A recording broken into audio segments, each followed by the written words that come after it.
Hey, what's going on, guys? It's OGC here. Welcome to today's live stream. Super excited. Thank you guys for being here. We're going to have a bunch of fun today. So we're going to jump in. We're going to start off doing some stuff from the Duel Tower.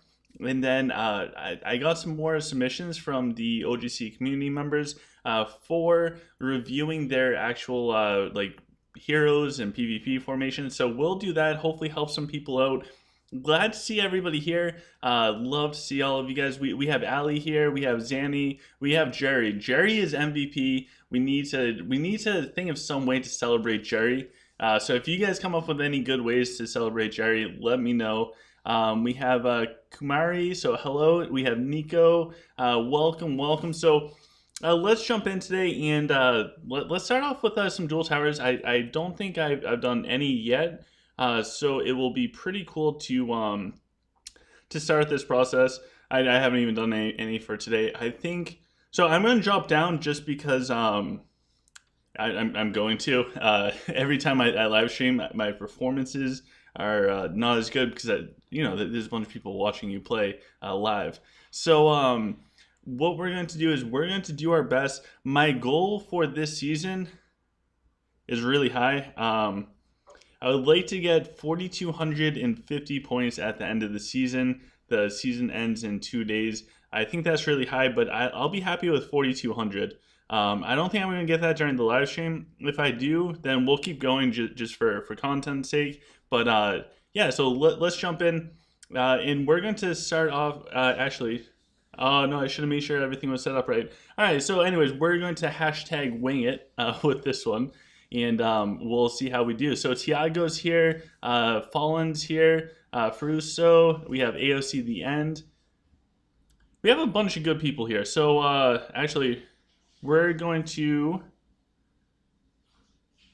let's do this. All right, so this is what we're going to go for today. We're going to try out the turtle again for our formations. And I wonder... so I kind of have to keep those like that. I am going to pull the Gan back because I want the Gan to be alive for as long as possible. We're also going to move the mechs over. So this is the formation I'm going to try out for a little bit. It does have a turtle in it. Oh, we got the EG squad here. Hey, Dupius. Nice to see you. So we're going to try this out. I haven't done it with the turtle in a very long time. Our talk is set up properly for us, so let's jump in. We're going up against a human player. So we won in both stamina and command. For this build, I have 2,600 command and 3,200 for both the other stuff. For might and stamina. There we go. Yeah, we got it right that time. All right, so we are going up against this person. Hopefully do some decent damage. They just got an early moral boost. We totally messed up with the Rufio, but we did end up getting the Rufio in deep. It looks like they shredded up this bottom portion. They're getting moral boost. We're just starting to get some moral boost. So, we only got one thing of Raxius down before our Raxius died. And it looks like we are definitely struggling in this bottom portion. We can't even put down the resurrection or the origin zone, so our dragon's definitely going to drop. And first fight of the day with the dragon, the human player got us. So they're now moving back on top of everything, and first one of the day was a tough one. So Mela asks, did you get your ruby stone? I did not. I did not. I wish I did. This player definitely does. As we could see, the my top side just melt. We'll check the ruby damage afterwards, or the Nora damage. I bet you it's going to be like 30 million or something just ridiculous. So, first loss of the day. That's okay. We'll have plenty more of those. So, Tiago asks, how are we doing? We are doing awesome. So, today's a great day. I just got whole bean coffee delivered in the mail for the first time. So... I now have a grinder with an espresso machine sitting on my my table. So currently, and sorry, it's my Yeti, which means it's metal. Currently, we have some nice homemade espresso. Beautiful stuff. Homemade type stuff. So there we go. Called it 32 million damage Nora. So their Nora won this one for them. There's nothing more disappointing than losing a fight just because they have a true ruby and you don't. But we're going to jump in. We're going to go into the next one. So this is we're going to get some dwarf on dwarf, and we will see how we do going up against them. I don't know if the turtle is still viable for where I'm at, but we're going to keep trying the turtle out for a little bit. So AOC then said that they have 3 true rubies. I am 3 times jealous of you. And we also have Kelton saying give an account for free. If I don't get a true ruby, somebody can have my account after tomorrow for free. We'll figure that out when the time comes. And all right, who else do we have here? Tiago wants me to go back human. I'm not gonna go back human. I don't think I'll go back human for a very long time. All right, here we go. Here we go. Let's jump in. So we're gonna bring everything to the bottom. We won in both might and command, which is huge. Hopefully this is an inverted fight, and it looks like it is not. So we need to try and stun up all their stuff right at the start, and it looks like we'll be able to. We got one. We got both of those down. Now we're gonna drop down the snake nice and deep. Pop the turtle. Hopefully the turtle will offer us enough additional damage. We definitely got some really nice stun time onto their snipers, and we got the Rufio in nice and deep. Hopefully we can get some good headshots and take them down. Otherwise, we do have a nice deep Rufio, and we're just going to spin the Rufio back. And it looks like we're pulling some of the snipers deeper, which is always a good thing to pull the snipers deeper back. And so far, all in all, it looks like we're doing pretty good in this bottom portion. Not going to be too upset with this one. And I think I really want to duplicate the snipers, but I do need to keep up. Everything. So we are going to drop the bat splits down, just to kind of finish off as much of the snipers as possible. They get the protection proc from their dragon, which also means that our snipers are in a super vulnerable position, which is not good. They still have a Belrog pretty deep. They put the targeting down. We take out their Belrog, and going up against the 5+ million core damage or core power dwarf player, we get the win. So all in all, that's not bad. So we lost to the human player, True Ruby. It's crazy, and we were able to beat the higher core dwarf player. So far so good. We're 1-1. I wonder if anyone's going to keep counting this. Tiago said, thanks, Alex, I won. AOC, the end, said, OGC, let's swap accounts. Jeez. I'm considering it. But if we don't get it, then I'll just give mine away, and I will move on and do something else. So we're going to jump in. Again, our goal for the end of the season, I want at least 4,200 points. Last season, we were able to get that. We dropped down at the end because I wanted to help some people in the house out get up a little bit higher. So for this season, we definitely want to get at least 4,200 again. If I can just break that threshold, I'll be happy. All right, so we're going up against a Lich player. This guy is 5 million cores, so he's got us beat just by a little bit, not too much. What we're going to do for this is we're going to lose Magic Card. Oh no, don't tell me I got rid of my crazy formation. All right, we still have the crazy formation. Going up against this Lich player. Let's see how this works. Kind of keep the dragon nice and tucked in the back, so hopefully the dragon stays alive. We got Stamina and Command, so hopefully that's pretty good. And it looks like we'll be pretty good actually overall with this setup. So I'm not disappointed by this at all. We got kind of what we're going for. Our dragon's going to be safe from their warlocks, which is going to be absolutely huge. And that's really all that we can ask for. They put the targeting down on our dragon, which is great because their heroes are going to run back. The snakes might be able to get onto them, which is going to be a little problematic, but I don't think it's going to be the end of the world. We are going to have to do a temporary repair sooner rather than later. I don't like doing them super soon, but we're going to need to get it. They're trying to bring their Rufio over to get some damage onto our snipers. We still have our Grims up, so we're going to have to do Grims ammo next. A little nervous because I don't really want to do the Grimm's ammo next, but we kind of have to. We want to clear out this bottom area as fast as possible. Our dragon is getting super low now. And then we need to start turning up. If we can reflect some of these snipers, that will also help us out drastically. So now we're going to work on doing some reflecting onto the snipers. Our dragon is still up, guys, so we're doing okay. We're doing okay. This bottom side, our snipers are now moving towards their dragon, which is huge. We got to get the origins sewn down onto our snipers. Varian is stuck. Our Varian is stuck. This is not good. Oh, and their protection proc just went off. Varian, I need you. I need you, Varian. Get unstuck, please.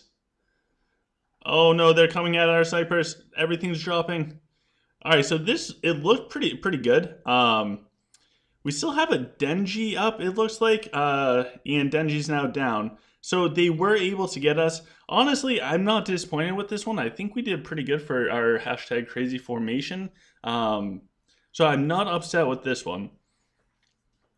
So Mela asks, have we heard anything about a buff coming to the temple? So according to the developer's notes, they did confirm a buff to the temple coming up. They have not announced any more information for the temple buff. I'm hoping that they do that soon. Mela also said that they spent a lot of money on the temple and they feel like they got cheated. So the temple, I agree. I think that the temple is probably the most expensive portion of the game, and having it be so utterly useless at this point in time stinks. It stinks for people that went all in. The game changes, the game evolves, so like things like the Dragon Dust and the Dragonic Talents, the temple of course wouldn't have too much of an impact other than just boosting up your actual your actual dragon. But as far as like the hero, the hero equipment pretty much made it so that the temple is useless when it comes to troops. So Dupius is asking, should they get Tiamat to come snipe me? Yes. So I think Tiamat should, because I want to see his new rockin' formation. So we're going up against this guy. I don't know. Did we already go up against this guy?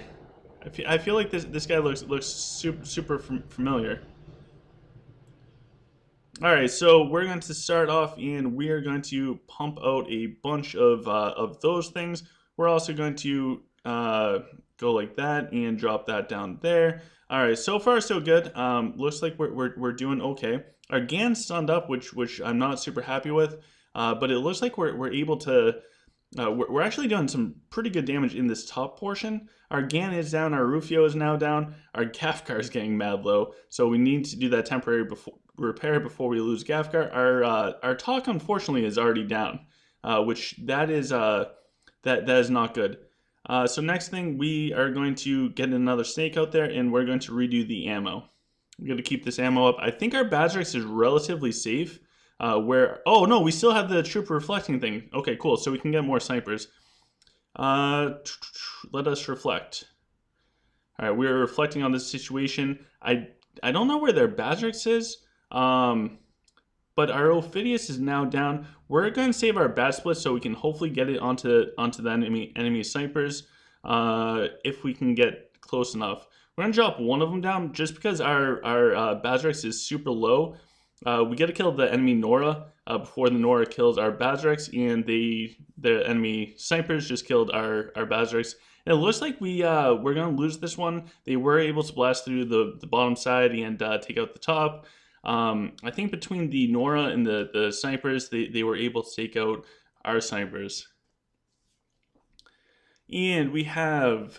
AOC said, Temple nowadays is just that big Dragon Troop boost and Chakra. Yeah, between the Chakra, the troop equipment, and everything else, the Temple is just, the Temple is just not there.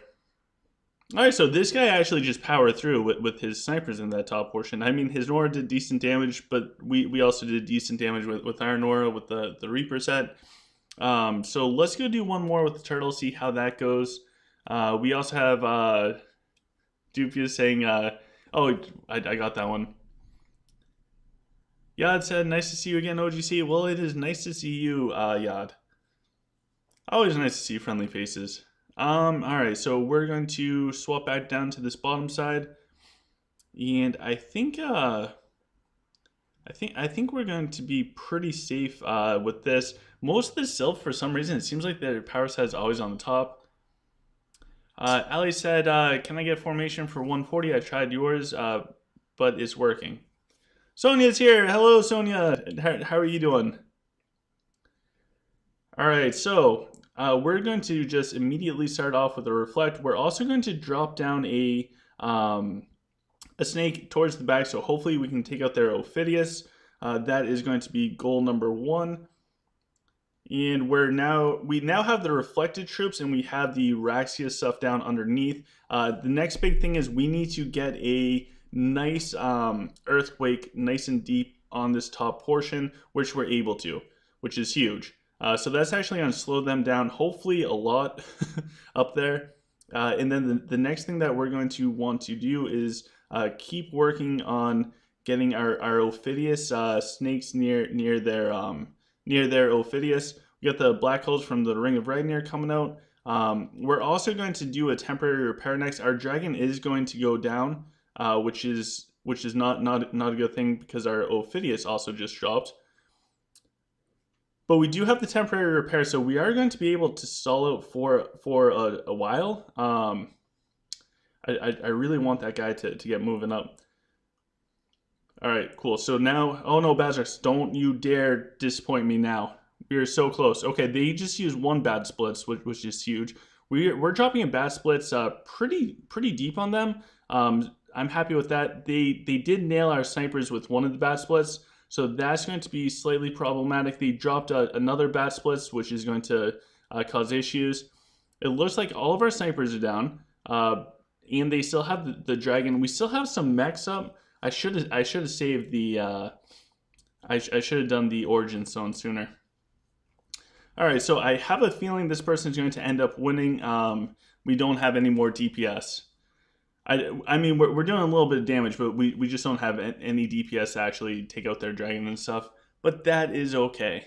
So we have Ahmad saying use the fire mage. There's Sylph. If I had space, I'd consider it. Fun times. OGC, where is AHS now? So AHS is unfortunately no longer playing the game that I know of. Justin said you inspired me to be more head on with the game. Good. I think if you focus if you focus on increasing your strengths and kind of working on your weaknesses, you're gonna get better at the game. It just tends to work out that way. And we're going to go back to no turtle and play around for a little bit. And Justin asked for more information about Castle Level 50. So it's coming out on May 19th at 1 a.m. UTC, which is coming up pretty soon. It should be here, I think, in a few days. So as soon as that patch ends, you're going to be able to start queuing up for Castle Level, what is that? Castle Level 46 immediately. It's going to take 15 more days to start queuing up for Castle Level 47. Most people aren't going to be queuing up for Castle Level 47 after that period of time. It's going to take longer than that. Oh, who am I missing? So we have them pulled back there. We have them there. Okay, let's throw out the fire mage. I feel like we're missing. Do we have Tyrden out there? Yeah, we do. Huh. Interesting. All right, so yeah, Castle Level 50 is going to be huge. Pretty much save your rush guys for research, and then just deal with the times for everything as it comes up. So it looks like we won in might and stamina. This person must have a lot of command. So top side is going to be their power side, which is good. It's going up against our stall side. Bottom side, we are going up against their power side. And it looks like we got some nice little black holes on them. The black holes are mostly just going to stun them up. We're going to want to get the Denji going because we don't want our Denji to die. They do have a nice little targeting down on our dragon. which their Rufio is going to be running over. They're doing some decent damage up top, and it looks like now we can get these going. We'll get those bad boys going a little bit, and we're going to drop a snake nice and deep on their top side. So our Denji is moving up even further, which is fantastic, honestly. We're going to do a temporary repair just so our top side can hopefully keep staying up a little bit, and then we need to get the ammo out there.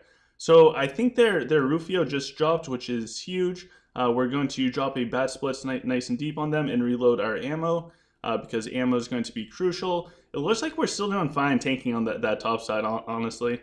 It would be cool if we were able... Ooh. If we're able to... Ooh. Jeez. As I was saying, if we were able to take out their archers in the back, that would be huge. The Emerald Dragon is definitely super annoying. It looks like our snipers are taking some damage, so we're going to get an Origin Stone down underneath them. Our Jax is finally hitting their backline archers in that portion, and it looks like, I think that's the protection proc. Those snipers are so annoying. And they finally took down our dragon, which honestly we're fine with. It's not the end of the world. However, we did just lose our we lost our talk before he could do a reflection. There we go. Now we can use our words. So it looks like we took down their Ophidius. So I'm feeling pretty good with this so far. We still have a bunch of stuff up. They still have a full pack of archers, which that's going to be a big problem for us. We still have a couple of snipers. If we need to take down their Emerald Dragon, that's going to be the biggest thing. And it looks like we still have like one lone sniper.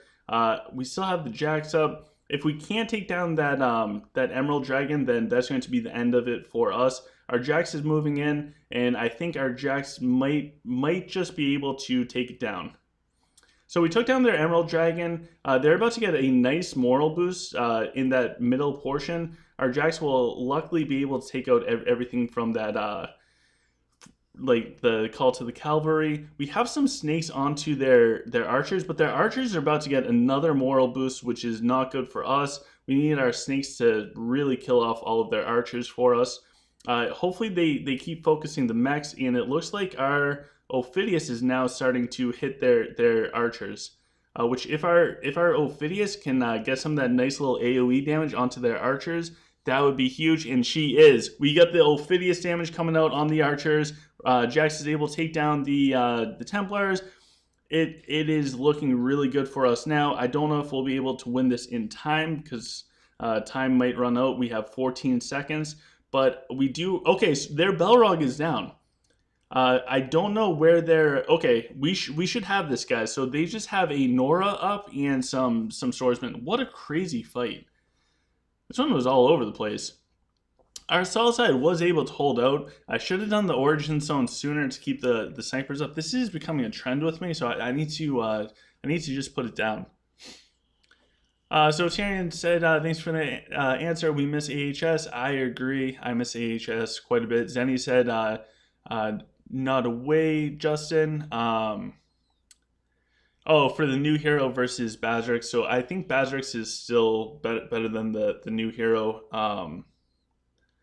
Yeah, our Nora did horrible damage. There's a 52 million. That's crazy stuff. Revenge said hello. So hello, Revenge. Welcome. AOC said tower is tough. I need to figure out formation or race to run. Keep practicing new things. We have Channy here. Hi, Channy. We have Stefan saying, well, that those cavalries are tanks. Yeah, they're pretty epic. And Justin said, I'm pretty early being level 25 castle, but having Bazrix really got me far with events and other things. Is Bazrix the highest DPS hero besides crowd control in the AoE? So I think especially earlier on with Bazrix and currently as well, with Bazrix, he offers massive amounts of AoE high DPS damage, so he is your go-to for the events for damage. When I forget the name of the thing, but when it's like that time trial and you want to try and do it with like one hero at 4 stars, I do it with Bazrix, and I usually come in second place for the server. Luckily, Chip doesn't try for it. Otherwise, I would not place that high. So I do think Bazrix is probably your go-to burst DPS hero, if that makes sense. He's all burst damage. I mean, he does great damage otherwise too, but his strength is really that burst. All right, so we're going up against a dwarf player, and it looks like it's going to be stall side versus power side. So we're going to start off immediately with some reflecting. Then we're going to work on trying to get our Ophidius to drop a snake nice and deep up there. And we also want to get all of the lanterns out there because we just want to plow right through this portion. Now they are doing some really good damage to us in this top area. I want to use Gam before he dies, and we were able to do the earthquake. Good. So we're going to slow them down quite a bit in this top portion, and we're going to have to do temporary repair relatively soon, just so that we maintain everything. We don't want this top portion to just give out on us too fast. They do have a Rufio. Okay, so their Rufio is down in this bottom portion, which is huge. All right, and our Jax is like barely alive. We're going to get a Bat Splits in pretty deep on them. It's not the best Bat Splits in the world, but it's not bad either. We're reloading the ammo. Top side is almost collapsed. They're now doing a Bat Splits. We lost our origin zone on our we lost the origin zone on our Virion. However, we still have, I think they used both of their Bat Splits, and if that's the case, we're in really good shape, which means I can have a sip of my coffee and not feel bad. Nope, they held on to. Oh my god, they're Bat Splitsing the Ophidius. That's perfect. Thank you. Yes, work towards my Ophidius. Do it. Oh my god. Yes. Going up against dwarf guys, Bat Splits the snipers. Always Bat Splits the snipers. So the Bat Splits are Ophidius, and that right there, that's what really won us this, because I took out their snipers, and they left my snipers alone. I had reflected snipers, full ammo, running around. Wow.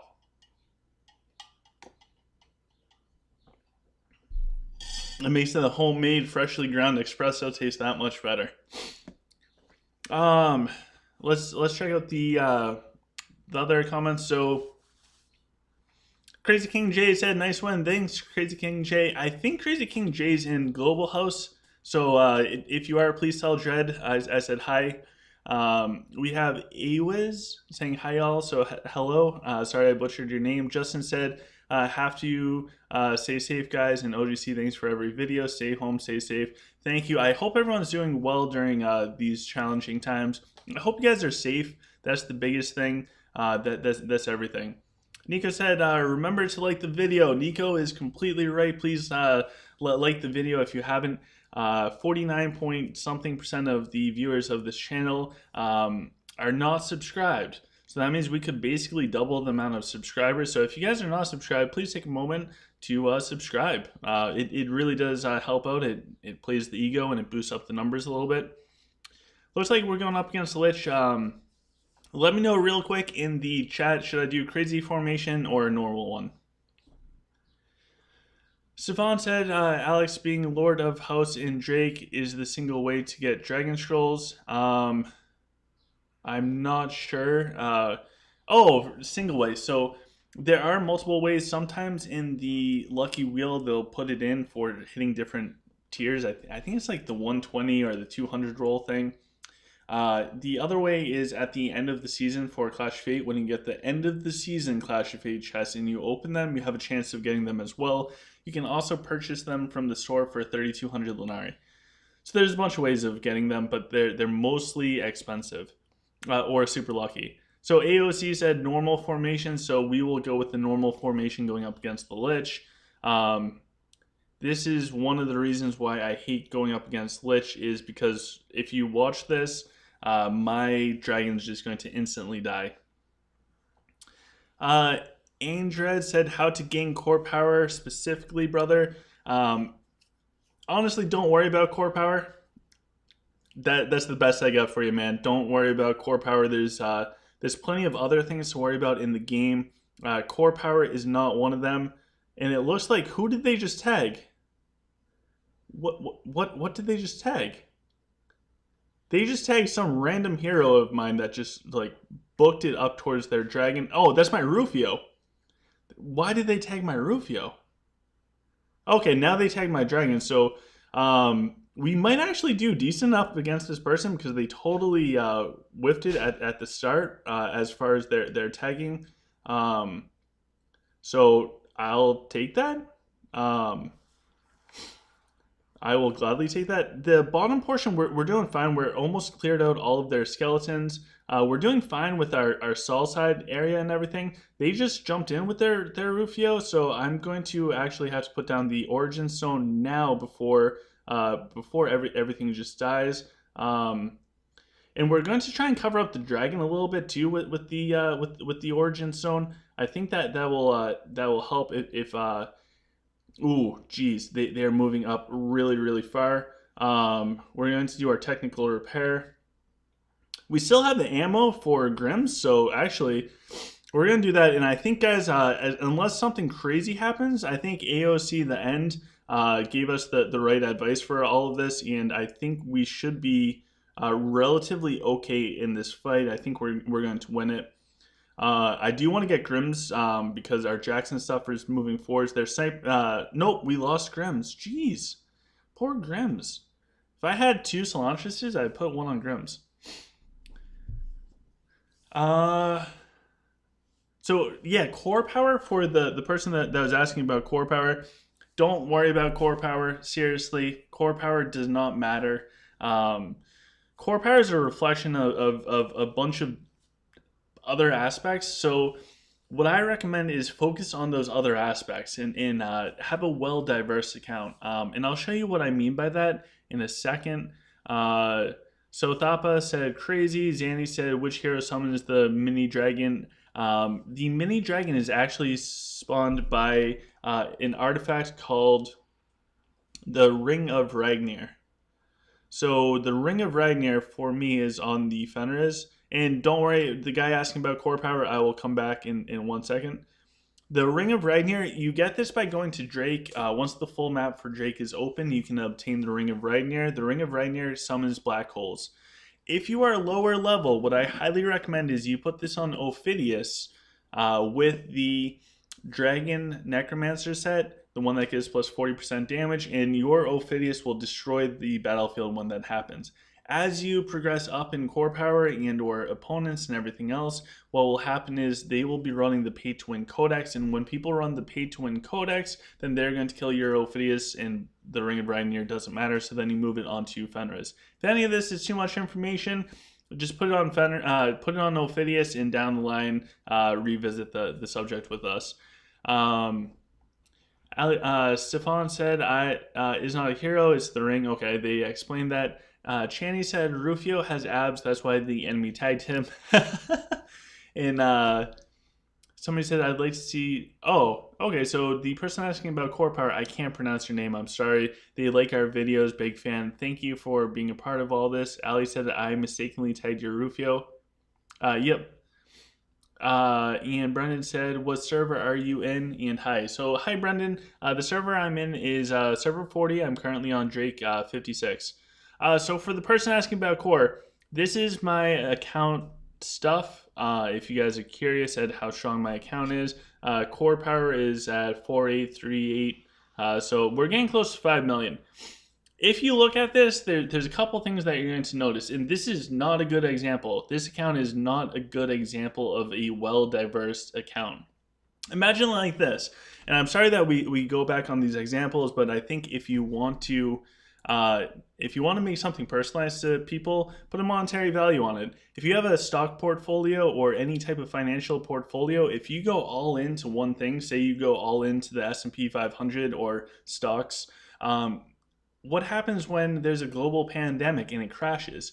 You're going to be out a lot. So having some type of diversity, whether it's for money that might look like your retirement plan, real estate, gold, silver, cryptocurrency, stocks, bonds, mutual fund, like whatever it looks like in that sense. When it comes to Art of Conquest, it's going to look like Temple. Temple's the big one for older accounts, because at the time when the Temple came out, that was the only thing to like dump infinite amounts of money on. So the older accounts will have really high Temple. If the person continued to spend heavily, then they're going to be well diversified, kind of like Taint. If you go watch Taint's account review, his is a perfectly well diverse account in my opinion, and it's also a super well account. But anyways, so for my account, the Temple is really, really high. I have over 1.1 million power in the Temple, which is ridiculous. Nobody needs that much. The Chakra is just enough. The troop equipment is okay, but then the Dragonic's really low. Considering the people I'm facing, I don't have 3 109s yet for the Dragonics. So having a well diversified is going to be better than going and just focusing on core power. If you're focusing just on core power and trying to get core power to grow, then Chakra is going to do that really well. The troop equipment, but the thing is, you want a balance, and I think that's the difference. If you find somebody that has a well balanced account, that's going to carry them a lot further than them going heavy into one aspect of the game. Of course, if they go heavy into all aspects, then they'll be great. So AOC the end is, will you have time today to check my heroes, abilities, and equipment and dragon? I will. I'll get to those in a little bit. And Awiz said, should I use scorpions or skeletons? Really good question. Honestly, it depends on your core power. So if you are, I would say go with skeletons. And then once you're past like 3 million core, it's not a perfect way to measure it, but once your skeletons are no longer working or there's a lot of true rubies, then switch over to scorpions. That's what I would do. I followed some people's advice last Duel Tower, and I went with scorpions. And to be honest, I missed with skeletons. I really do like how the skeletons perform. So we're going up against this dwarf player. It looks like it's going to be salt side versus non-salt side. So we need to get the targeting down onto their. We need to get onto their Ophidius ASAP. And can we do that? Yes, we can. All right, so we're just going to try and slow them down as much as we can in this top portion. And I also want to get the Raxius going sooner rather than later. And so they just jumped their Rufio in, which I'm completely fine with. Our archers are doing great in this bottom portion. I think we can almost do the Ophidius again. We can't. Our Ophidius just got caught up. They killed our Grims. Honestly, guys, that's a problem for us. They still have some snipers. Ooh. All right, so we're going to start covering up our snipers because their Bazrix is coming down. Our Bazrix is moving in pretty deep towards them. So we want to be able to put out some damage. Our Jax is now doing the spray and pray. It looks like we're able to do a decent amount of damage to their snipers. We're going to wait until our Bazrix can get a little bit closer, and I think we are close enough now. We should be able to take out the rest of this person's snipers. Our snipers are out of ammo. But honestly, they don't have snipers, so I much rather have snipers that are out of ammo than no snipers at all. So we have this fight, guys. We got this one. Thanks to Chan for cheering us on. We were able to win this fight. Pretty good stuff. I'm happy with it. Brendan said, sorry, but what are hints to enlighten troops without money? Time. Time, and don't get greedy with it. So everyone wants like Chakra 18. You're gonna do fine with Chakra 15. So don't get too greedy with it or want anything too high. And yeah, that will help you out.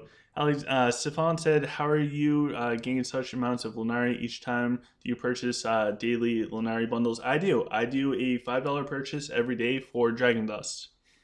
Um, I still need Dragon Dust. So if we look at this, whoops, sorry. If we look at my dragon, I only have 60 in protection. I need 50. What is that? Oh no, I only need 49 more, which is going to be pretty expensive, but I do want to get that maxed out. Um, Somebody asked, where can you find out which Drake server you were on? I think if you go up into your realms, I think it will tell you. That's a really good question. And okay, so if you click realms, you can see like Drake group next to your castle name. Um, and we have somebody else, scorpions. Most people are dwarf, and you'll win. So yeah, it works. I had some pretty good success with skeletons, but that's just me. Somebody else said I was in level 45 in troop research for stuff, but they still didn't gain my core power. I wouldn't get caught up on core power, man. Brendan said, "What are hints to getting enlightened troops without money?" Okay, we hit that one. As far as like a video just for core power, I'm not gonna do that because I don't think that the numbers really don't mean much. I think your performance and how you play the account means way more than the number next to the number next to your name. And we also have, geez, something, I think that's Spanish or Portuguese. I'm sorry, I can't speak it. I can translate it through Google. All right, so what we will do next is we'll jump in and we'll take a look at some of this stuff. So we'll look at AOC the ends because they were just asking us. This is the formation that they are using. But before we do, give me 1 second because allergies are kicking in full force. So give me 1 second. I don't want to blow out everyone's eardrums.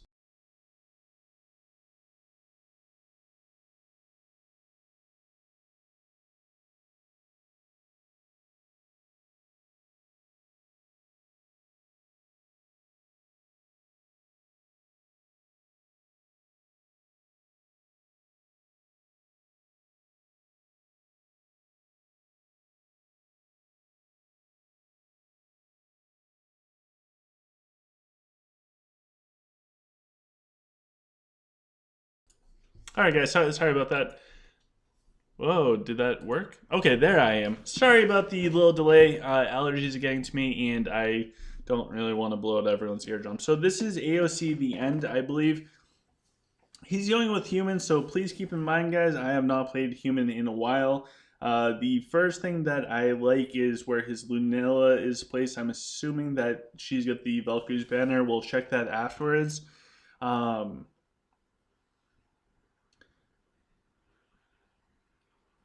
And for the yips, the yip that's in the back, the cloned yip, I'd consider like swapping that with Virion or even Cleo just to kind of get more of the archers covered by that. The Avalon placement is interesting. Where the non-cloned yip is might be a little bit better just because he'll be up there and he can actually warhorn the heroes. So this is a this is a really interesting formation. I'm not super up to date with the human meta for right now, but some general stuff that I can take out of this is number one, uh, make sure your Yip tailwinds cover your archers. Number two, Avalon's Warhorn is really good for your archers. However, it's also really good for your heroes. So things like Denji or Nora, things like that, you really want the boost from the Warhorn on Avalon. Um, and as far as your Elena and Ophidius, I would pull them back into the back row. Get Nora out there. Nora is going to help you out a bunch. And Fenris as well. Pull Fenris to the back. So Fenris, Elena, and Ophidius you want in that back row. Um, like you can swap your Elena with your Mako and Avalon with Yip, and you might want to write down the timestamp for this video because I'm not going to be able to go and repeat everything for you, but it's a video so you can always go back and watch it. And Yeah, otherwise it's not bad. I would consider going with 2 packs of archers in a turtle, or getting a pack of priests out there. But the formation is not bad. It needs some work though, for sure. Mostly around the Avalon and pulling your backline heroes to the actual backline. Highly recommend check out the stuff whenever I go up against people like Kurd or anybody else. Um, they're really good humans. In Chan said that she wouldn't use Cleo as human. Yeah, I don't think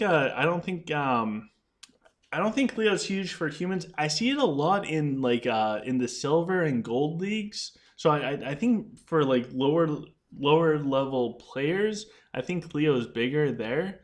Um, but if we jump in, the end has Death as a dragon. He has Blessed Vortex, Blessed Eternal Void, Corrosive Scales, the 3 hole punch, and Energy Pulse, Arcane Blessing, Swell, and Greater Undead, or is that Bless? Bless Undead Predation. So this is going to be a pretty good dragon going up against the Undead. It's not a bad dragon. If it had Hero Pred, this would be a pretty ballin' dragon. He must do really well going up against the Lich. And his Dragonic's almost the same as mine, so really good job to the end. As far as stats for the end, I don't know how much honor. All right, so we're at almost 4 million core in 55. All right, so tower score is not bad. The one thing is for your core, we got to work on the lifetime honor. We definitely have to get up this honor. I think the honor, it will help you out a bunch when it comes to SAS. But for SAS, so it looks like the end has 3200 might. He's got 2400 magic. He's got 2900 stamina and 2100 command. So just as an example to the end, and just as an example, so let's call the command and magic low, and the stamina and might are the two that you're focusing on, which is like 3200 and 2900. So if we compare that to somebody who has like 10 times the amount of honor, if we look here, we have 2600 command, 3200 stamina, 3200 might. So increasing that honor is going to help you out a bunch. If we switch this to our magic might stamina build, then all of a sudden we're at over 3000 for 3 stats, which is huge. So I think getting that honor up is going to help you out a bunch for the end. And let's go check out the heroes, or was that? Okay, I think that's Toby. So as far as the paladins, we got the we got the rapier on Varian. I don't know if that's super useful. Otherwise, the trinkets I do really like. We got the sword mid mastery up. All right, so yeah, your Varian is fine. I'm confused with the rapier and also the artifact on him. I wonder. I know I'm skipping and going out of order. So what is your Solanges on? We'll find the Solanges, but I think for humans, especially with Varian, I would highly recommend putting the 2-star or higher Solanges onto Varian. It will just keep him alive longer, and if you're going for stats and that's all that you have for a flawless weapon, then I guess that works for Varian for now until you replace it. Aha! So the Solanges is on Vega. Gotcha. So I would consider moving the Solanges from Vega onto Avalon. I apologize. From Vega onto your Varian. If your Varian is down, you're not going to win.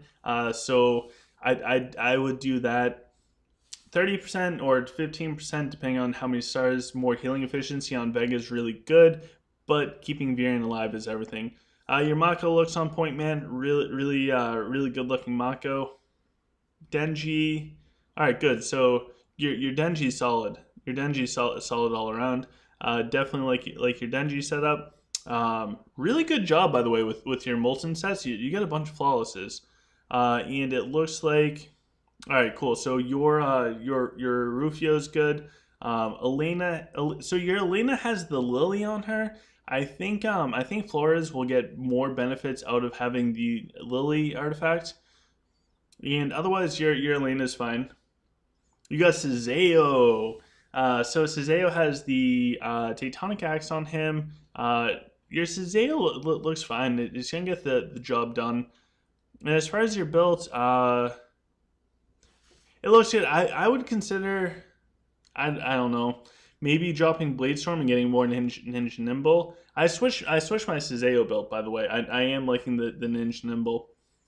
For your Ophidius, looks good. You're going with the Ring of Ragnar, which is fine. You have the basics for the skills, so you're in good shape. If you find that your Ophidius is dying too fast, consider putting on the pay to win codex.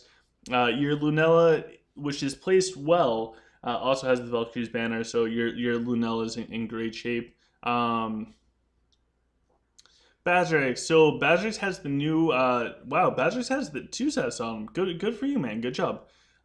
For your Bazrix. All right. Big thing here. Nightcrawler. You want to have Nightcrawler maxed out. The reason for having Nightcrawler maxed out is he's going to be able to cast his Bat Splits 5 seconds faster if this is maxed out. And by maxed out, I mean having this at 10 out of 9. So 9 base skill points in this. I think it will help out a lot. So definitely redo your Badrix. Make sure Nightcrawler is maxed out. I don't think the Vampire Bats is as big of a deal for him. I think definitely Nightcrawler, no matter what, get that max. That's the biggest thing for him. Your Tierden has a main on it, which is a little confusing to me, but that's okay. We'll check out the Bane in Belrog afterwards. Typically, the main will do way better on them. Avalon has on the Reflector thing, which is fine. That works for Avalon. And so one thing I would consider is for your Avalon. I would consider moving the general set onto another hero, maybe like an Elena or a Talk. And for your Avalon, get the +1 to Warhorn trinket, the +1 to Aura trinket, and then put on the Archer Mastery banner. I think those 3 skills, you want them all at 10 out of 9 for humans. We got Cleo, so Cleo has the Codex, so your Cleo is going to be doing a lot of damage. I think for your core level, man, I agree with Shen. I would consider getting rid of Cleo for a little bit. Otherwise, the Cleo is built, right? So this is the pay to win Codex. I would consider putting that onto your Ophidius if your Ophidius is dying too much. And all right, so your Fenris is built fine. And if you want to, you can drop down Lupus Link a little bit and get Feral Instinct up a little bit. That's up to you. Fenris is very much to taste. Okay, and Chan answered the honor question in the chat, so thank you, Chan. Your Jax looks good. Aha, here we go. So for Jax, get rid of the rocket launcher. Just put 0 points into it. And maybe I can show you guys right now if you guys want me to on how the rocket launcher works with Jax. It's not a good thing. I'm not going to do it right now, but test it out for yourself. Take your Jax and make sure that you have points in his max out spray and pray, double charge, and then put even 1 point in rocket launcher. His ammo depletion rate is going to be sped up drastically with the rocket launcher. It's not worth having. The rocket launcher doesn't do enough damage, and it just wastes like so much of his ammo. Scott O'Brien is here. Hello. We have Yip. Okay, so I really do like this Yip build. He's got the Reflector artifact on him. He's got the high command weapon with the reduced casting, Tailwind, and the lifesteal. So good job with this Yip build. Really like this Yip build quite a bit. And Belrog. So Belrog, I would consider removing the main from Tierden and putting the main on Belrog, or the Hellguard onto Belrog. That's just me. If it's working for you, it's working for you. But that's what I would do. And okay, huge thing to fix with your Belrog. And I promise you, your Belrog will be so much more tanky. take your take the main and put main on Belrog and max out Indomitable Spirit. Make sure this has 9 base points in it because this is going to offer so much damage reduction. It's not even funny. Nothing else compares to this skill when it comes to damage reduction. This is just a massive, massive skill. Every Belrog should have this one maxed out. So drop the Totemic Curse. Totemic Curse isn't bad, but your Indomitable Spirit is going to be way, way more important. Otherwise, overall, pretty good. It's interesting. Yeah, so I think you get a little bit of work to do at the end, but I don't think any of it is unreasonable. So let's hop back in. Let's do a fight or two, and then we'll go check out another person's setup. So actually, if we win this, then we'll hit our target goal of 4,200. That's our goal for this season, guys. We want to hit 4,200 points, and we're going up against a Lich who plays pretty high in season 4. So this might be our last fight for Duel Tower. Then we'll just look at accounts because I want to get there. Sorry for the noise, that is my Metal Yeti. If anybody missed it earlier, I just got my first shipment of whole bean espresso dark roast from 8 O'Clock Coffee Company. And I recently got a grinder from my grandmother for the coffee. And I have an espresso machine now. So no more going to Starbucks or local cafes. I am making my own, and honestly, it tastes fantastic. I'm using the Fairlife chocolate milk, a little bit of chocolate syrup, not much of it, and then espresso with some ice. Guys, this changed my life. And I didn't even have to pay for the coffee. How cool is that? All right, so we're going to jump into this, and if we win this fight, we're done for the season for Duel Tower. However, we're going up against Lich. We won 3 stats, so guys, this is why you want to farm Honor. We want everything except for Magic. They have 2 packs of Warlocks, which I wish we had Cleo, because their Warlocks are going to utterly destroy all of our hopes and dreams as far as our dragon. I was really slow with my reaction to all this, so I'm hoping, and I am really hoping that we can salvage this. So there we go. Let's get down some of this speeding up stuff so we can take out all of the scorpions. I'm sorry. Now they are starting to shred up a bunch of our mechs, so we are going to have to do a temporary repair because I don't want to lose that middle portion. Jeez, they just got a ton of warlocks. Our dragon is going down, and it looks like our dragon is going to probably drop. We got the origin stone down, so hopefully he doesn't for a little bit. We do have the ring of Ragnar. Oh, we got the bat splits in nice and deep. Come on, come on. Will we have enough? Will we have enough? Is our dragon going to stay up? Are we going to get the crazy amount of points that we're going for with the stuff and the things? Could this be our last fight of the Season 4 Duel Tower? We lost our dragon. The enemy lost their dragon too. We still have a bunch of mechs up. So far, I'm feeling pretty good. I lost count of their enemies' bat splits from their Bazrix, but their Bazrix is now down. This is huge. I don't know how we got this type of opponent. I mean, we got them by like a million core.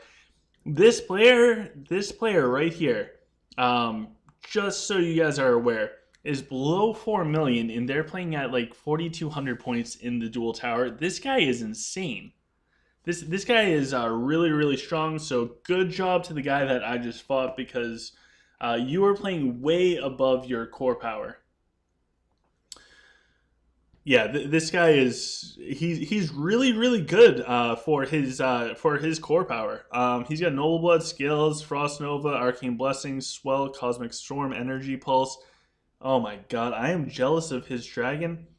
So if anybody's curious, oh, and look at that Nora damage. We even got the True Ruby Nora that we went up against.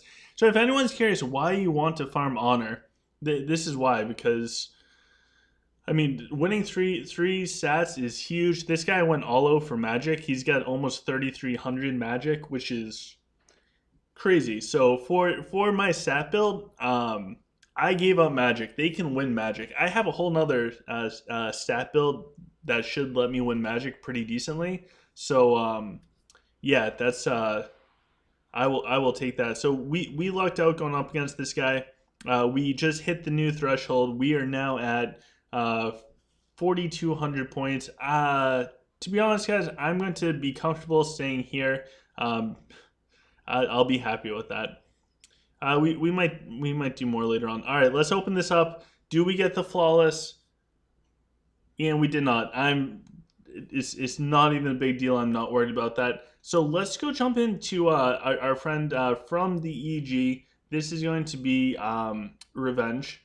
If we can find Revenge, there we go. Aha! So Fallen sent us a message. We'll add Fallen up there too. First, we're going to take a quick look at Revenge. Revenge is a friend. Revenge has been playing with us for a very long time. So if anybody is curious about the strength of this account, and hopefully Revenge doesn't mind me sharing this with you guys. Revenge is 100% free to play player. Revenge does not have Patreon. I think so. Monica Kim won one of my giveaways, and I bought the wrong type of card. I think I still owe a gift card to Monica Kim. I bought the wrong type of gift card, and what ended up happening was I did a little contest, and Revenge actually won it. And I think that's how he has lifetime Patreon. So this is 100% free to play player. So if you guys are curious about what you can accomplish as a free to play player. I look up to Revenge in that sense because this guy's insane for that. So this is his Lich formation because his core is a little bit lower than the people that he's going up against. He is going with the 4 on the front line. He's got like a column of heroes. So one thing to notice right away for Revenge is I think the idea of having the straight line formation for Lich, like what I used to run, where it was heavy on one side, I think that's gone away, and now the front lines are more split up, kind of like a jack-o'-lantern. Like instead of having like all together, they're kind of split up with heroes in between. So I would consider redoing that. As far as the actual formation piece, it's been a while since I was Lich. It's been like a month, at least a month. So. I probably don't have the best for that. But let's go see where your artifacts and stuff are placed. Depending on where your Valkyrie's banner is placed, like the Denji might wants to be moved. How your scorpions are all like that. I wonder how your Denji actually moves, his pathing in the game. Does your Denji actually make it to the front line? And yeah, so let's go quickly watch a replay portion. But I think Revenge has the right idea. Considering redoing the formation, absolutely. So let's go check out. The biggest thing I want to see is how his Denji moves. So if we watch Denji right here, so Denji actually has to run all the way around. So that's 4 seconds where his Denji moves and isn't doing anything. So if we see Denji, he has to run all the way around the scorpions before doing anything. It's not bad if you want to get your Denji in deep in that back portion, but it's also kind of slow because if we look at this bottom portion, if his Denji was where Lunella was, with Avalon over there, within at the most 2 seconds, his Denji would be active doing stuff and still have more time with the Warhorn buff.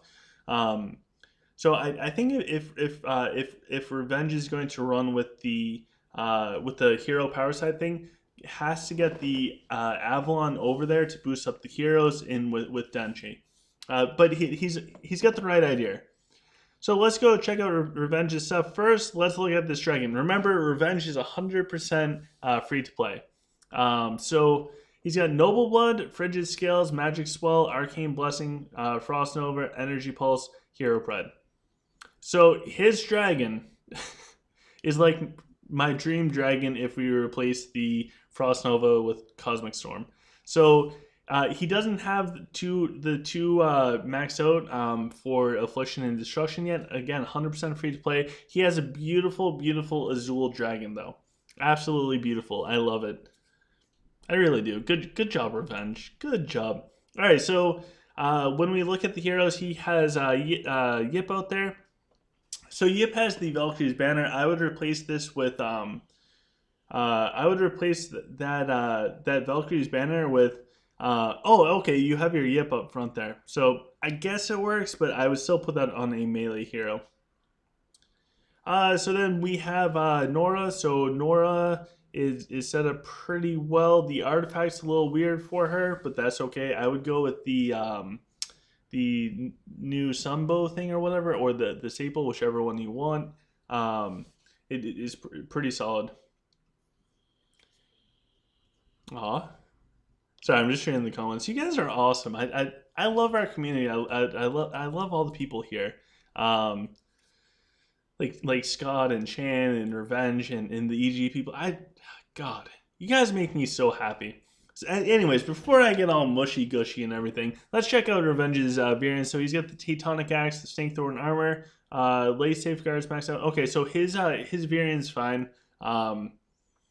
Rufio, so he's got the Molten set. It looks like Revenge did pretty good on Drake. He's got the Leo's Pride, and as far as the skills, his Rufio looks fine. Good job on your Rufio. So for his Ophidius, he has the targeting staff on his Ophidius. He's got a prism, which I'll be honest with you guys, I'm looking forward to the next patch when we can upgrade our castle, because we'll be able to see the enemy prisms on the heroes, so that'll be huge. Revenge does not have a true ruby. If you have a fine ruby Revenge, go with the Reaper one. Anyways, his Ophidius has the targeting staff, which is fine for her. He's got the dragon set for her, and he's running with the Ring of Rydnir. So this works, and I think it works like this, guys. It's going to either be Ring of Rydnir or the Codex. If your Ophidius is living, then go with the Ring of Rydnir. Why not? You're going to do so much more damage. If your Ophidius is dying to the other Ophidius, then go with the Codex. And as far as the trinket, so he has the crit earrings on her. Once he gets the one that offers +1 to Cobra Covenant, I'm sure that Revenge is going to put that on. Ian, Revenge has 9 out of 9 for Cold Blood. He's got 8 out of 9 for Pagan Curse and some more in Scarlet Wrath. So Revenge, as you get more of the skill cards, bring Ophidius up to like the 95 out of 95 for skills. You'll be able to get a couple more goodies out of her. Fenris has the main on him. I don't know what stars Revenge's artifacts are at, because again, free to play. I can't imagine these are like 3 or 4 or 5 star pay to win artifacts. But I would still consider moving that onto another hero. Overall, looks good. I would consider dropping Lupus Link a few points to bring Maul up a little bit more. That's just me, but Fenris is always to taste. For Avalon, you can ditch that weapon on Avalon and get one that offers better stats for the stats that you're going for. The Lily, I would move the Lily onto the Floras. And as far as in the Aura trinket for Avalon, I would ditch that and get one that offers better stats. That's just me. And this is going to be a ton of information, Revenge, so feel free to take the time down for this video and go back and check it out. Denji, his Denji is beautiful. This is a beautiful Denji. As soon as he gets the pistol from the Void at 154, he'll swap the earrings for that. And it looks like a beautiful Denji all around. Yeah, I like that Denji. His Gafgar. So Gafgar is going to be super tanky. And as far as skills, he's got the maxed out Iron Shield. So good Gafgar. Now Gazul has the ring that offers, I think it's 15% more range damage to the ranged troops around him. He's got the Totemon for a little bit more damage. And his Gazul is fine. And Elena. So Elena has the Cilantris on her. I do think the Cilantris is a good choice for her. So it works. sorry, just reading the things. How much is your core revenge? So he answered that OGC is better, but I don't want to hurt Rufio. Oh, jeez, we're talking about abs now. Um, Tyrion said, "Hey, revenge. I've played Lich. You should destroy 4 Scorpions 5. Uh, yeah, so other people might have better formation ideas. Anyways, Revenge's Elena is on point. His Bazrix looks good. So this is a good looking Bazrix. And this is just me, Revenge. I would drop down the Vampire Bass and get more in Bat Splits. And maybe it's just for the people that I'm going up against. I really find that the damage from Bat Splits is needed. But that's just me. Lunella has the Origin Stone, which is fine. And his build is not bad. So it works. His talk is perfect. Good job. Good job. I like the talk a lot. And Balrog. So Balrog has the Hellguard. He has the Soul on him. He does have the 9 out of 9 overall, the 10 out of 9 Indomitable Spirit. So great job, Revenge. And 8 out of 9 Reverent with some points split up in Shockwave and stuff. I think that's fine. Tyrden has the Lich dealing damage stuff and the Shell. And your Tyrden looks fine.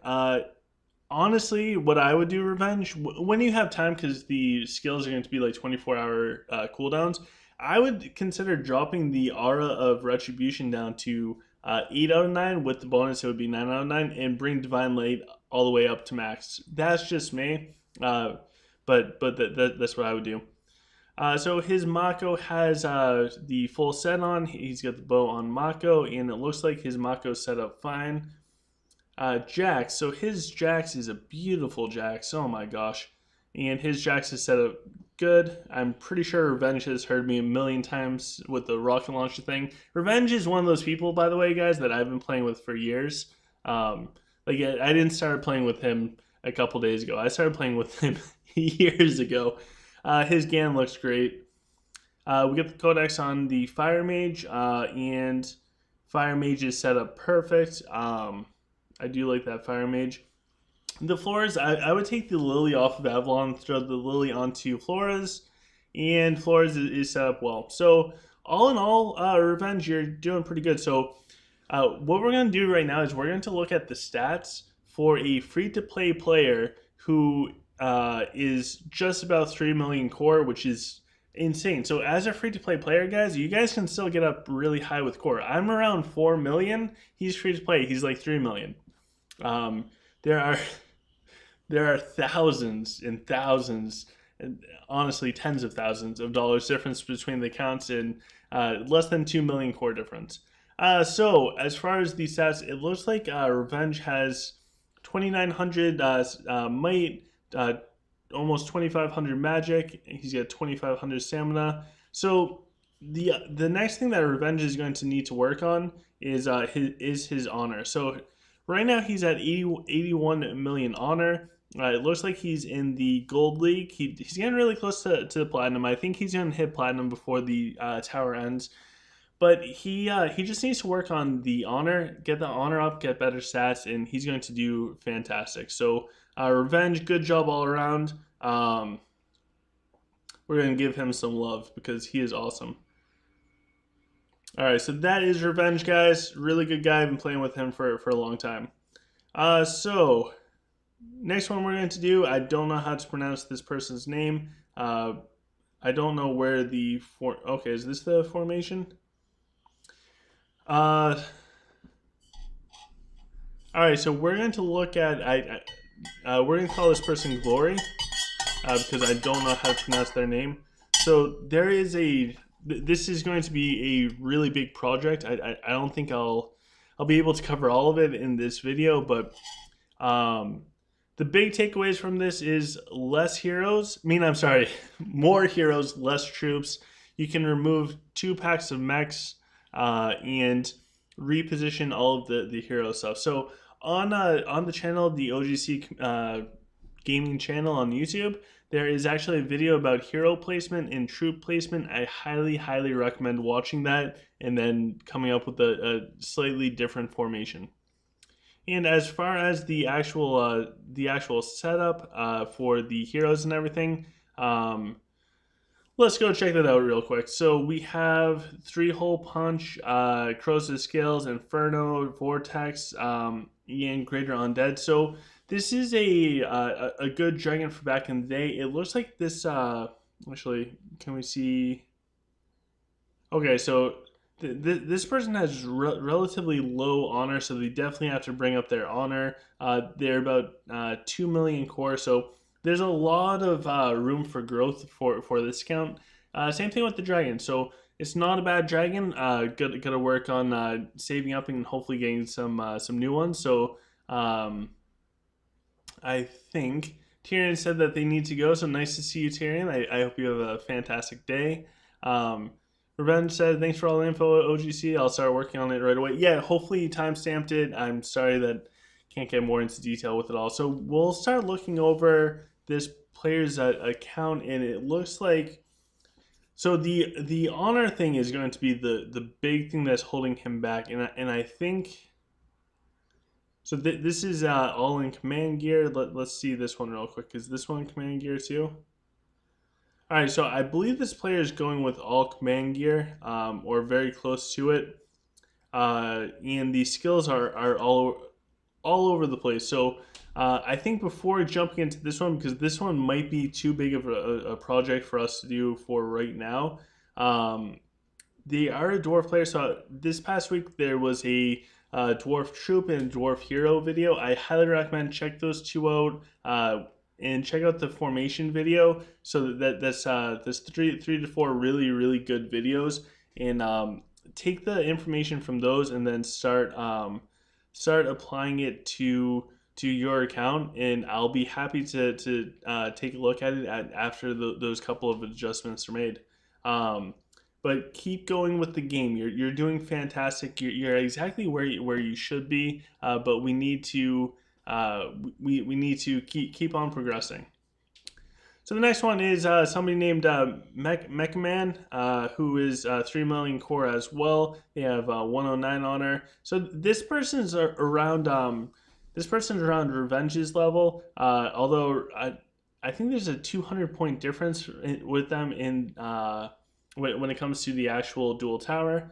So Mechman sent me formation. So he's actually going with the Zen mechs, which are really interesting.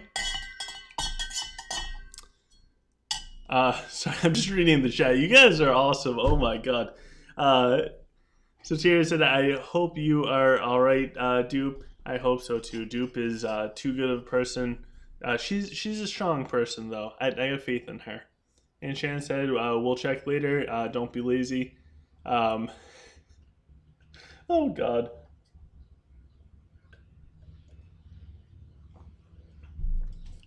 Love this coffee.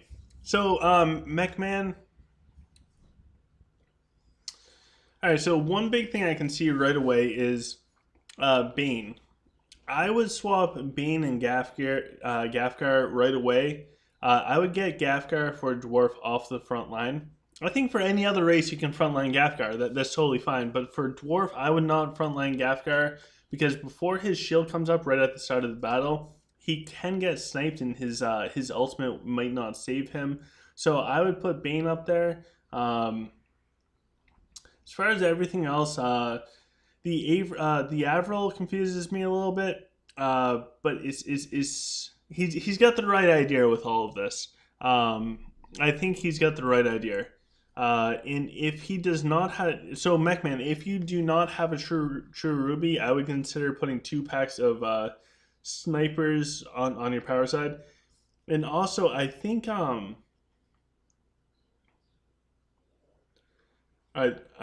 slightly confused because in this it looks like Zen mechs and then Dire snipers. So. But then in this, he has the Zen snipers and Dire mechs. So regardless, make sure you have the Zen snipers for PvP. So let's go jump in, and it looks like he has both whole things, the Fatal Blows, Eruption, Greater Inferno, and Energy Pulse. So I think this is his, this is going to be Mechman's dragon that he uses while he waits to get a better dragon. Um, oh, hi, Lich, or Undertaker. We'll get more Lich stuff out there soon because I think more people will be switching to Lich very, very soon. And Brendan just asked, who do you think an average player would play as a race? Honestly, play whatever brings you the most fun. If somebody really likes Rockin' or Sylph, and that brings them enjoyment out of the game, then that's what they should play. If you want to be hyper competitive or really try and help out your team to the max degree, then that's going to require race swapping. So, yeah, that's going to be tough, and you're going to have to get accustomed to that. What I can say, because I tried out Rockin' for a little bit, and I've been back and forth with like Lich and I've kind of been all over the place as far as races. When you go as one race and you switch to another race for a little bit, you're going to learn more about that race. When like the first time I went to Dwarf and I got my first few losses, I instantly realized the weaknesses of Dwarf. Because it's a different perspective. If you're constantly attacking a different race that you've never played before, or you don't have the modern insight for, just switch to that race and you're going to get a different perspective on how it works. You're going to know as a player. So now as a dwarf player, I know what's really vulnerable for me. I know how hard it is to protect the snipers. So when I go back to Lich, which I will be going back to, when I go back to Lich, I'm going to know exactly what I need to focus. But anyways, Patrick said best overall race for Void. Swapping. you'll have to swap. So Mechman's Bazrex get the max out bat splits. Good job with the Night Prowler. The gear is a little bit a little confusing, but it's not bad. It's not bad. Nora. So hopefully he has a true Ruby Nora, and his Nora build looks completely fine. Rufio, he has Mechman. You should have a Molten set, man. If he has a Molten set, that would be great on Rufio. For the Raxius, it looks like he has the Clash of Fate set. And let's see here. Alright, so I would drop those points out of Refract and bring up Lunar Light a little bit. Is this the... So if you're going as Dwarf, max out the Lunar Light. And this is also true for Lich as well, for Undertaker. Lunar Light is huge because it increases the attack speed, both for Lich, Dwarf, Humans, anything. This is your big ticket item when it comes to buffing up your own troops.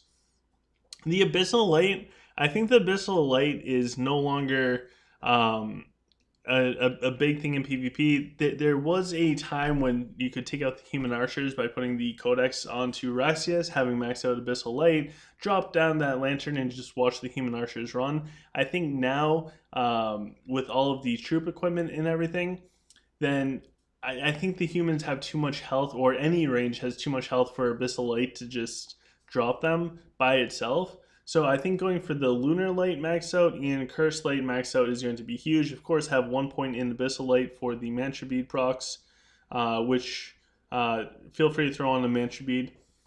The Jax looks solid overall. Take that 1 point out of Rocket Launcher, please. You will thank me. I promise you. There's not many things I can promise, but if you remove that 1 point out of Rocket Launcher, you're going to have way more ammo.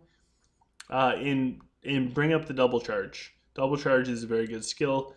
Denji is looking okay all around. If you get a Sync Thorn Armor, feel free to throw it on Denji. And drop these points in Spring Ale. You don't need Spring Ale at all. And if you can get some additional points, max out the Powerful Physique. It's free mate for you. As far as Talk, alright, so for Talk, we got some work cut out for us. Bring down the Clairvoyance and also bring down, remove Heavyweight altogether. You don't need heavyweight unless you're replacing a turtle. And max out prolific trance and Fenju mastery or whatever this is. You're missing out on 4% reduction from physical resistance in Clash of Fate and or Dual Towers. That will help you out about 4% better. So it's going to do that for the talk. It's going to help you out. Belrog, you got some really good damage reduction on it. You got the Reverend overall. Indomitable Spirit, bring the Indomitable Spirit up to 9. Pretty much drop down points in Shockwave, Totemic Curse. If you have to, bring Reverend down to 8 out of 9 and get the Indomitable Spirit maxed out. That is, it's such a huge skill. Cleo's got the Mage set and the Lily. I would consider moving that Lily over to your Flores when you get Flores. So Ophidius has the Excalibur on for damage reduction, a bunch of command stuff, and Ring of Ragnar. So the same thing as always. If you have the +1 to Cobra Covenant, throw that on. Ring of Ragnar works well unless the enemy Ophidius is killing your Ophidius. Then put on the Codex and just straight up kill their Ophidius. As far as the skills for this, if you can, Mechman, drop down the Snake Sacrifice and Bewitch and try and get the Scarlet Wrath maxed out as soon as you can to 9 out of 9. That will benefit you a little bit. Avalon. So Avalon has the Divine Trial Ring for his snipers. He's got the set on and +1 to Warhorn. So his Avalon is so close to being perfect. I would drop down that Archer Mastery and max out the Warhorn. I mean, you're already there. You're at 9 out of 9 with the +1. You might as well get the 10 out of 9. Next, we have Elena. So Elena has the totem on her. I would take that totem off, and I would consider replacing that totem with the reflection piece for Avalon, because Avalon's going to be in that same lane as all of your snipers. So it will just help out with your sniper damage. Otherwise, your Elena looks fine. Good job on your Elena. The Tierden looks pretty good. I would try and get that Divine Light up the best that you can. Gavgar, you got the 2-star Cilantras, so good job for that. And it looks like he's pretty good overall. If you can spend the skill points on your Gavgar, he is huge for all of your mechs, so you're gonna want to max everything out for him. Fenris looks fine. I don't know if you need that the Lifesteal Trinket on him. I thought I saw one earlier. If he's near your snipers and you don't have any other ones, then that works fine. So your Virion is perfectly fine. And Avril, so she has, I believe this is the Clash of Fate set on her. She's set up pretty well for everything. So if she's working for you for all those suns, then that's good. All right, so let's hop back. We'll do Fallen in a couple minutes. I kind of want to see what's going on with everything. See if anyone in house is doing anything crazy. And we got a bunch of comments. So real quick for these comments, we have I'm a little behind with them. So Patrick D said that they're starting to learn with no casualty as easy as with humans. I agree. It's going to either be humans or Sylph. Jessica Chan said after Punch, we go to Abyssal again. After the patch, we go to Abyss again, and she'll go to humans for it. So Chan brought up a huge point. When you guys do the Dragon's Abyss, which I still need to finish, when you guys go into the Dragon's Abyss, make sure that you go human, because all of your summoned troops, like the summoned swords, the summoned archers, are going to get the research from the human research. So if you're Lich, your summoned troops aren't going to be as good. And Chan also said most important thing is don't give up and enjoy it with your teammates. Win or lose is not everything. I agree. It's all about having fun with the game. Ultimately, this is a game, so you should have fun. And if you help the team, if you show up and you try and help the team, and the team helps you, that's everything. That's everything. You don't have to win, But if you try and you put in your best effort, I think that's everything. That's more important than win or lose. It's all about the amount of effort that you put into it. So right now we're ranked 6th in the world. Super Bob's catching up to us. I'm kind of scared. And Chen, once this video's over, she's going to end up being at like, she'll be a grandmaster. Patrick said, really, even in Clash of Fate? Yeah. So Undertaker said, we love you, OGCA, love you too. Rohan, yes, even in my first streak, there's a big well player with level 40 with core power really high. Wow, they're going to be massive. They're going to be massive. Cool.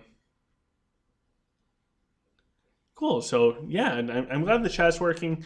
Let's go see where. Let's go see if Kurt is in the top 100 for the world, and let's go see where Toby is, and let's see who else we know that's in the top 100. And let's start giving us some congratulations. So Coffee Bomb dropped down to 15, which is interesting. I think they'll catch back up. Let's see here. Who else is around? So Alien DVD's at 39, which is really impressive. Bleak's at 44. A lot of symbol people up there too. Toby's at 58. So I forget what I said before, but I think I was going with Toby placing what was it? 60 or above, or maybe in the top 50. So Toby is getting there, guys, and he's 5.4 million core. If we look at the people around them, they're like 6.1. They're also 5.4, 6.4. That's crazy stuff. So Toby's doing a fantastic job. He's up there. We also have Taint's at 77. So good job to Taint. Taint will probably go up higher once he gets on. I think he'll shoot for 4,500. We have. There's a bunch of people that we know that are doing a fantastic job and are up there. Omni's up there. Cool stuff all around. So good job to our friends that are getting up there. The dual tower can definitely be tough. Oh, look at that. We just finished the research. So did our core jump? Oh, we went up by 5K. Cool. So yeah. Hopefully you guys had a nice little relaxing time with all this. So let's jump in and let's check out Fallen stuff. So Fallen is playing as human. Wow. I am out of touch with humans. Alright, so Fallen, please forgive me because I am a little bit out of touch with the humans. Oh my gosh. Wait, what was that? I thought I saw something pop up.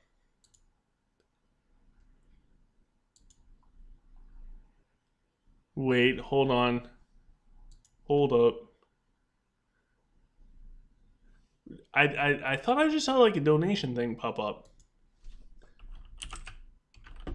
But I could be wrong. I was looking down and then something like popped up with it all. Jeez. Let me double check.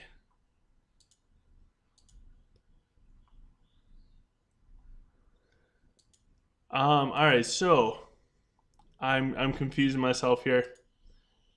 I am confusing myself. All right, so let's take a quick look at Fallen stuff. So for right now, we have one thing that really kind of throws me off with all of this is the archer placement. So the archers are 5 wide, which means that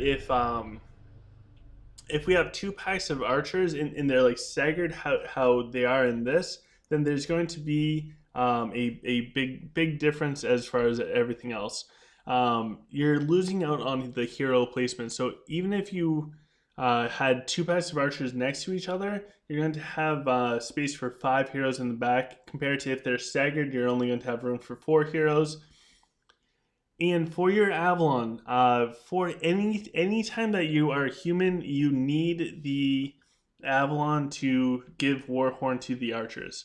The Avalon to the archers is the key to human. If you do not have Avalon boosting up your archers with Warhorn, then it's not going to work.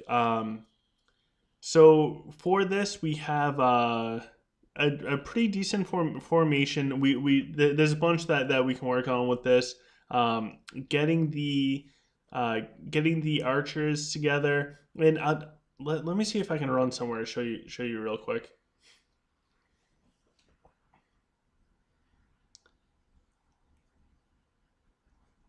Oh yeah, so somebody I don't know how to pronounce your name, but they said that the social interaction portion of this game is really awesome.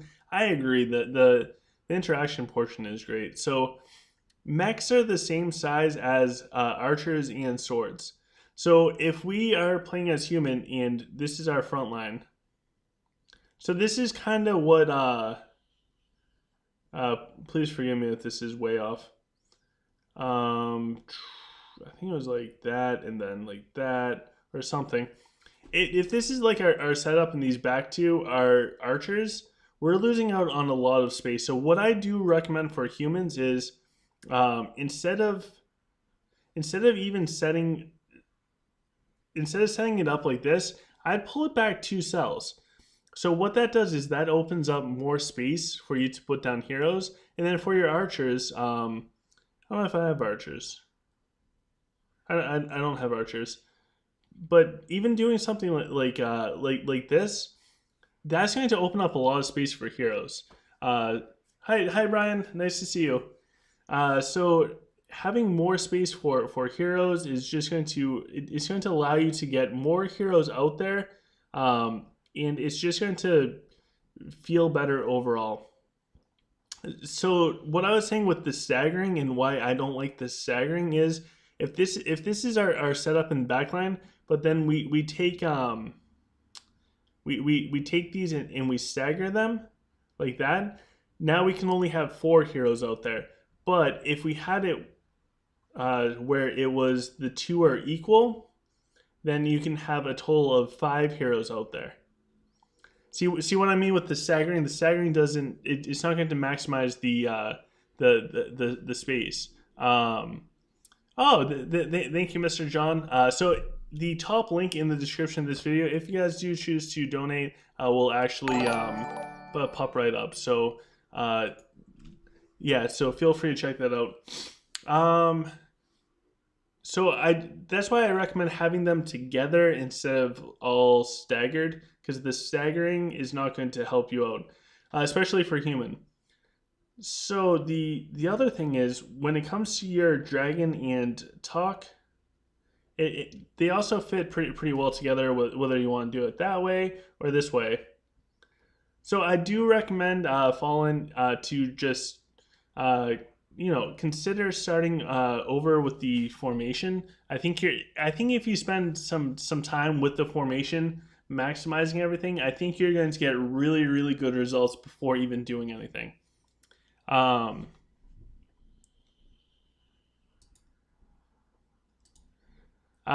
so yeah, it's okay. Your heroes are going to get up there, and you're also level 36 for your castle. So even if you don't do that with the heroes, you're going to be doing very well at maximizing space. So Fallen doesn't have talk. That's okay. It's not the end of the world. Someday you will. Someday you will. Oh my gosh! Thank you so much, John. Who is John? I want to thank them in game. Um, it's crazy shit, craziness. All right, so next we have Denji. So Denji has Denji set up pretty well. He has a prism on him, and keep in mind, guys, while we're looking at this, this is not a castle level 45. This is castle level 36. So Scholar Rhinas is using talk a must if you are human. If you have talk, you want to use talk in every single fight for PvP. It does not matter your race. Talk is important. So the Denji is looking good. You got the right idea for Denji. So keep going with that, Fallen. Your Denji's looking good. Your Mako's looking good too, man. Good job with the Mako. Once you get the full Dragon Rogue sets, I'm sure you'll replace them on those. Your Bazrix looks good. if you wanted, you can lower the vampire bats by a little bit and bring up the bat splits. Um, and the night crawler is getting there. So good job with that, man.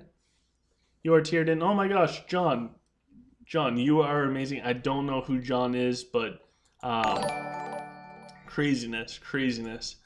So, oh my God, John, you're going to make it so that I can do like the lucky wheel to like 7,000 spins.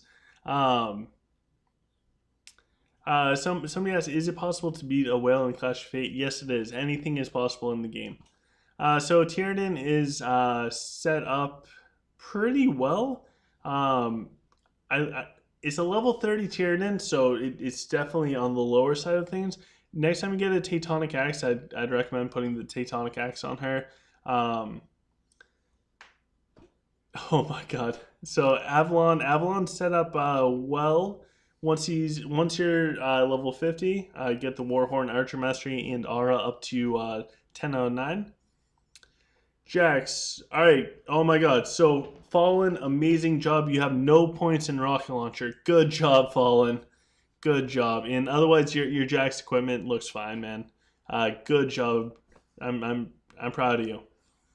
And your Flores looks good. I don't think you need the floral portal at all, but if you find it useful, go for it. I find having too many things pop up on the bottom, I just make way too many mistakes. Um, Now we have Fenris. So Fenris is set up pretty well. If full moon is working for you right now, then keep it. If it's not, then I don't worry about dropping the full moon. Your Rufio is a beautiful looking Rufio. Beautiful abs as well. And good job for the skills as you keep leveling it up. Deep impact, intimidating show. You got this, man.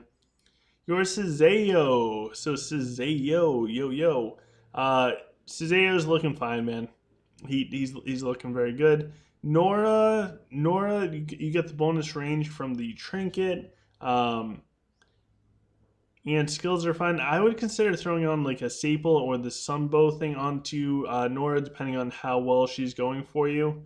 The new hero is actually working out really well for you. Good job. Grims is there. Grims is mostly just there for bonus ammo.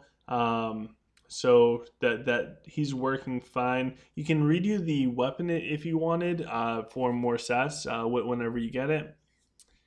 Sater said, "Are you hearing OGC? Which realm are you?"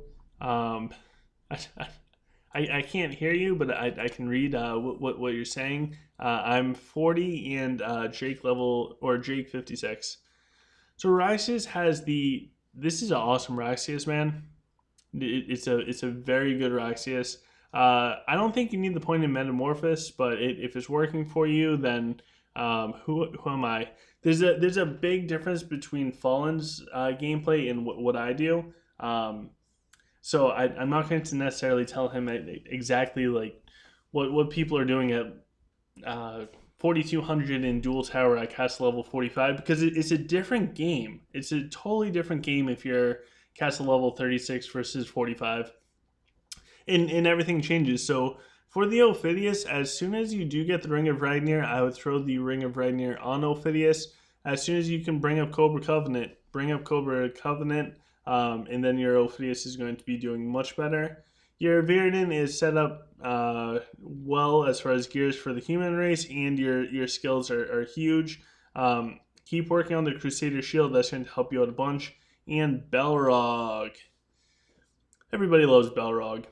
And your Belrog is looking pretty good. As you get some more skill points, I'd put in Indomitable Spirit. I'm assuming at Castle level 36 or whatever this is at, it's not going to be like the biggest thing in the world. As far as like tankiness, the troops are still probably going to be super tanky. But Belrog's eventually going to come up. So Fallen said that they can't craft the book on her. That's okay. Whenever you can. And some of this is stuff for now, but also future thinking. So Fallen, overall for your level and everything, man, you're doing fantastic. I wish my account was as good as yours when I was that level. All right, so I think that that's all that we're going to do as far as going through the stuff today. If you guys send me some and I did not get to them, feel free to send them to me next time I live stream. I don't know if you guys like it when I go through that type of stuff, but feel free to let me know. I'm going to show you guys two things real quick. I want to show you guys talk because talk seems like a big one that's coming up, and I also want to show Belrog. So Talk and Belrog, two very big heroes as far as their skills. So this is my talk. This is my talk going for command. So if we look at the stats I have on the side of the screen, you can see the build for this is 3200 might and stamina and 2600 command. It's a pretty good build. So this talk is set up for that. When I go for magic, command, and stamina, then this is where we are at. All right. Let's see here. All right. So for talk, what I recommend is if you are not using a turtle and you are not rocking, then I highly recommend just focusing on the Fenji Mastery and Prolific Trance. Just bring those two up, and those two are going to be the biggest two skills for talk. The reason why is Prolific Trance is just going to give you some additional burst stuff, and Fenji Mastery it just helps all of your troops overall. It doesn't matter your race, they're going to help you. Now, the second one is if you are using a turtle or if you are a rockin'. So for this, what you will want is there's going to be three things that you're going to want. You're still going to want Fenji Mastery because Fenji Mastery is a staple part of everything. And you're going to want Heavyweight because it's going to extend the L. If you are using a turtle as any race, you're going to want Heavyweight because it's going to extend the duration of the turtle buff. And of course, you want Turtle Mastery. So this is the setup for rockin' or if you're using a turtle. The rest of the points you can dump into Prolific Trance. The Zen State and the Clairvoyancy are not the biggest priorities. Now I have one more for talk, and if you are sieging castles, and this is the only time you should use this one, if you are sieging castles or doing events, then by sieging castles I mean hitting empty walls. I guess I gotta be really specific for this. If you are farming empty castles or doing events for speed, this is the talk setup I recommend because you get the Turtle Mastery and Heavyweight and Prolific Trance. So you're going to do a lot of burst damage. Your turtle is going to have a big impact. It's going to help out. Now the next one is Belrog. So Belrog is super tanky, but you really want to maximize the tankiness. And Pradul said the best race at Castle 30 to 35. If you're not in the OGC community chat, I would ask in there. It's been a very long time since I was that level, probably close to 2 years. So I don't know what that type of gameplay is like at that point. For Belrog, what I highly recommend is Indomitable Spirit. This is going to give you the biggest damage reduction possible in the game. So for every 2% health that Belrog loses, he's going to get +1 to his actual damage reduction. I'm sorry, 1.8% additional damage reduction. That adds up a lot over time, guys. So if your Belrog loses 50% of his health, then he's going to get like 40 some odd percent damage reduction. That's huge, huge, huge, huge. The next thing is overall. I just like overall. I just really like this. This helps versus human archers and or warlocks. And then Reverent, I think Toby turned me on to this one, and it offers really high stun duration and higher chance for the stun. The stun is going to help you out the most. So that's kind of the setup for Belrog because the Belrog and the talk ones come up a bit. Jax, if you are playing as Dwarf, then I think this is a good Jax build. You can choose to go with Firestorm if you do like Firestorming stuff. Otherwise, get the 10 out of 9 Mech Expert, the 9 out of 9 ammo capacity, 9 out of 9 double charge, and then the rest in Spray and Pray. there is never a good time to have rocket launcher in Jax. Just forget this skill. So Brian asked, "Did I spin the dice?" Yes, I did. I cannot I cannot do any more dice until tonight. Um, so far, I have gotten I think it was a fine ruby and a true amethyst. So we're not doing super good with that yet. However, we are in game and we get to hang out with Toby. He is the Thunder Lion. So he's scary. So with that, guys, I hope you guys have a fantastic day. I am going to go chill, relax. It is a beautiful day here in Boston, Massachusetts. So I think I'm going to go for a walk, do some grilling later on, eat like a king, even though I am not a king in the game right now. But Bob is an emperor, so as long as Bob is the emperor, I'm happy. Look at that. Look at this Super Bob guy. Oh my god, he's so cute. All right, so we have Toby here. So with that, guys, I hope that you guys have a fantastic day. Let's cheer for the hashtag Toby Nation. Hopefully he gets in the top 50 for the world as far as Duel Tower. That is my hope for him. And yeah, go down and check out the description of this video and all videos. There's a bunch of cool stuff. There's a donation button, so you can always donate. It is greatly appreciated. Patreon is the best way to help out the channel. There's also a merch store. There's so much cool stuff. Go check it out, guys. I will see you guys tomorrow after Clash of Fate. Take care, guys.